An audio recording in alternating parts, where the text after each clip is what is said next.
In politics, you're either on message or you are losing. Let's get to it.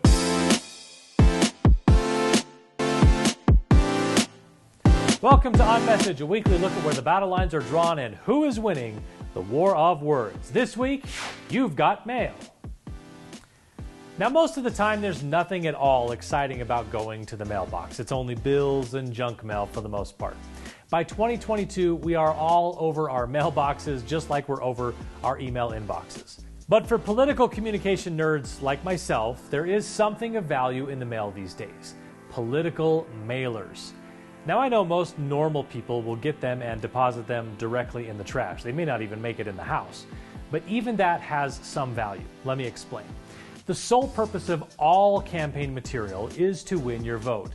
Most mailers come with a nice photo of the candidate, some include the family. They all have that headline and a few campaign talking points, all designed to win your vote. But the value of the mailer isn't in that information. What really matters most is consistent branding and the consistent and constant impressions of various campaign materials. One mailer isn't going to get the job done, just like a single yard sign or billboard or TV spot won't be sufficient on their own. It's all of them together.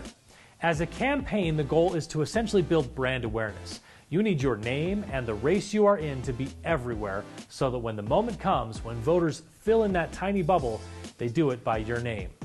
Even when mailers get thrown in the trash, that split second that it takes a recipient to determine this is not of interest to me should show them your name, a constant color scheme, and the office you seek. How long you hold that attention matters less than the frequency of the impression itself. Now, timing also matters, especially in a state where ballots arrive in the same mailbox as campaign material. Smart campaigns know when voters vote. Diehards do it in the first couple of days, everyone else near the deadline. So timing a mailer or many mailers to hit when the ballots arrive, that's a good strategy. So is a blitz in the final days of the cycle. Now, you may think political mailers are just an annoyance, and voters may think they don't pay any attention to them at all. But they still have an impact, and that is why they continue to be an important part of a campaign strategy, even in the digital age. That's it for this week. More On Message in the next issue of the Utah Political Underground. Make sure you visit the site and sign up for our weekly email update. You can find more On Message videos, in-depth Utah political stories and analysis, plus podcasts and more at utahpoliticalunderground.com.